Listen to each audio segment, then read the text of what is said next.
What is your problem?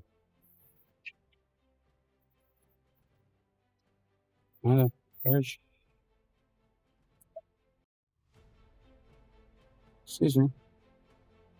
What's going on? Excuse me? What's going on? What do you mean what's going on? First of all, Did you get hurt? Someone flexed down as if there was minor injuries? Are you injured? I'm not injured at the moment. As far as I know, I need to see a doctor if I, to know if I'm injured. Has something happened? Am I allowed to? Can you please keep Am your I under hands up? arrest? Can You're you on keep your camera, by hands- the way. That's great. You're on Am I camera. under arrest? No, I just got Name calls and badge from number, people. please. We're set out of there. Name and badge number, please. I put for it, but not. Name and badge number, please. You'll get that in a second. I have a right to your name and badge number. It's department At the end of my policy. investigation. I will answer my. I just I will got answer pulled your down. question. We're on our way to Walmart. Okay, we're on our way to Walmart for the Mhm. disturbance. Yes. Okay, so then someone I'm just aware. said, "Hey, these people might be involved." So I don't know what's going on. I wanted to make sure you're safe. I'm Okay. safe. Okay, Name and badge number, please. I'll give that to you. Name I and live badge at number, 90 West please. Olivet.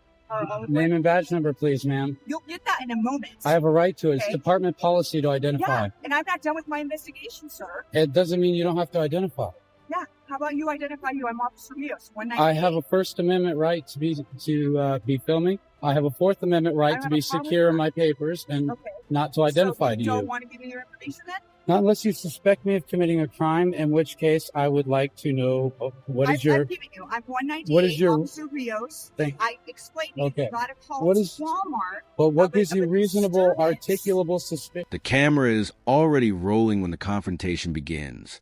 A simple question turns into a standoff. The man demands clarity. Am I under arrest? What is the reason for the stop? The officers say they're responding to a disturbance at Walmart. Someone pointed him out. That's all they know. But for him, that's not enough. He insists on names and badge numbers. Department policy. Accountability.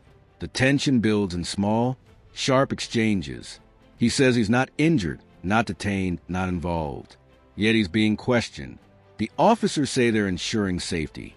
He says he already feels safe. Two different perspectives colliding in real time. What starts as a routine response quickly shifts into a debate over rights, authority, and procedure. And every second of it is captured on camera. Okay, can you please keep your hands out of your pocket, Am I sir? detained, ma'am? Keep your hands out Am of I your pocket, detained? sir. Am I detained? Yes, actually you are. Okay, can I ask what crime you suspect me of I'm not committing? going to get in this battle. Is a with you, sir. disturbance a Do you need suspicion? any help?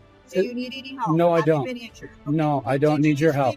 leave, Walmart. I don't need to answer your questions. I'm asking you a simple question. Bye. Is a disturbance a felony or misdemeanor? Depends on what kind, sir. Can you answer my 6 question? William King, Zebra 071. Can you answer my question? Yeah, actually, you can. There's various states. Okay, tell me There's what state would be a felony. Felony. Okay. There's felony and there's misdemeanor. Tell me what state would be felony. We just got a call of a potential incident Uh-huh. over there. And was it felony or someone- misdemeanor?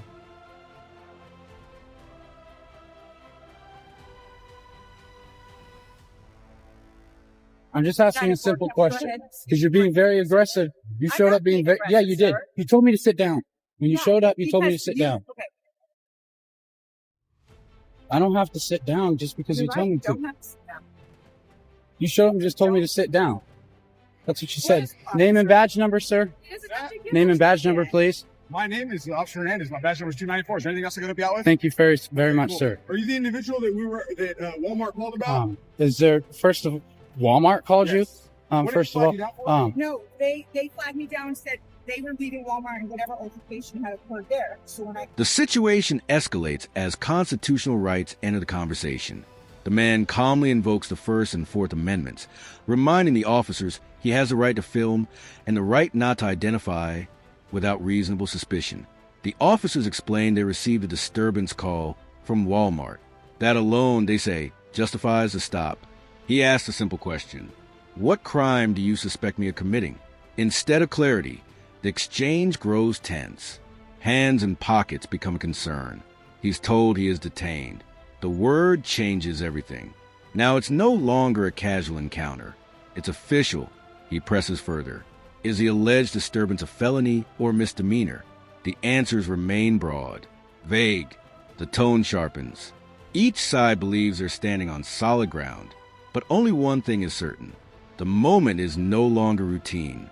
Asked him, I needed to make sure. You told me to sit down first, lady. Okay, you're right, and it's officer, sir. Okay. It's also lady. And then I asked you to keep your hands out of your pocket.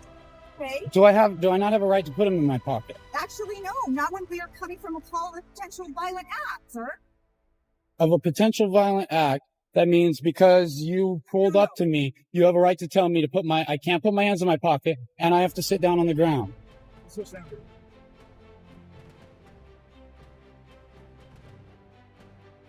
So here's the thing: is we got a call to Walmart saying that there was a uncooperative reporting party that said that their hand was cut and was fighting with security, Fighting with security?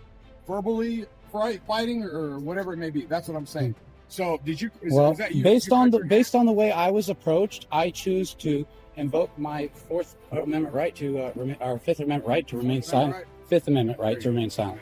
I'm a little agitated. She came up to me very aggressively, jumped out very aggressively, almost as if she wanted to come right at me and assault me. And then she tells me to sit down. I'm sorry. That Well, I have it on camera, sir. Do you have your ID on you, sir? Do you have a reasonable articulable suspicion of a crime to expect me to identify and violate my... What began as questioning now turns into visible frustration. He refuses to sit simply because he was told to.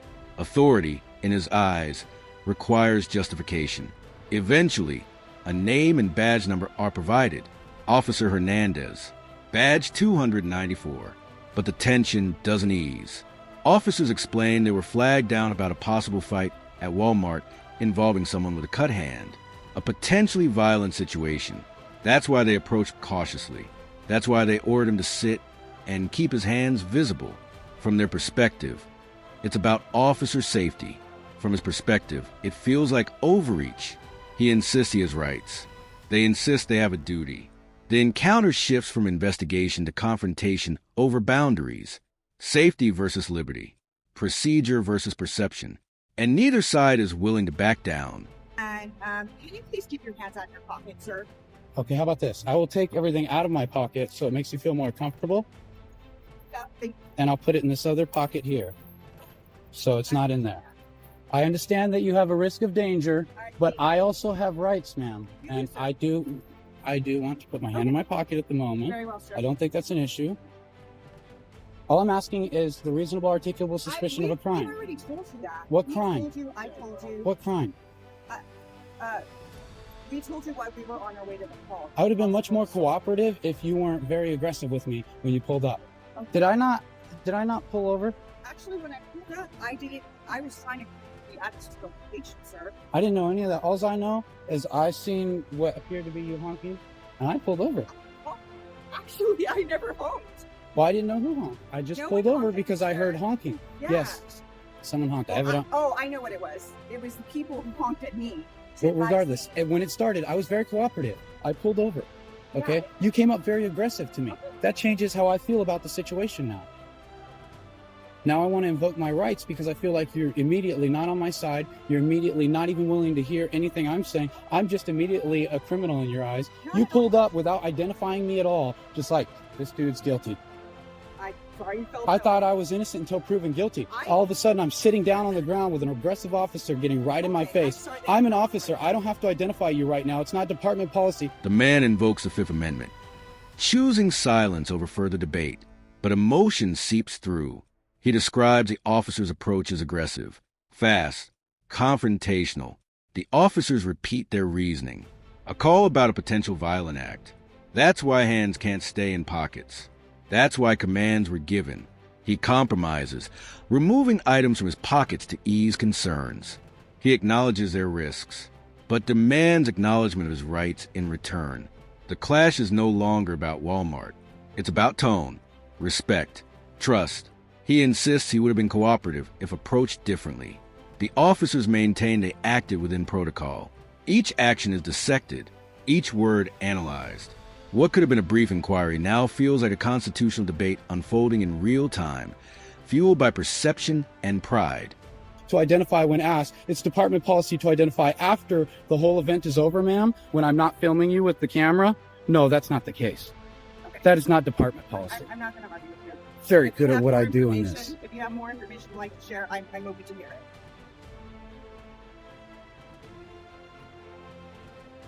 Absolutely not respectful whatsoever of a person's constitutional rights. I have to identify because you don't have reasonable articulable suspicion of a crime. You have to at least tell me what the crime is. What is the crime? I told you why you got the public service, sir. But what is the crime that gives you the right to force me to An identify? officer- See, an my officer- Fourth Amendment right is Okay, to be I'm done. secure in my I'm done. papers. I'm just going to go ahead and stand by. And you're not injured. That's kind of what it came to be.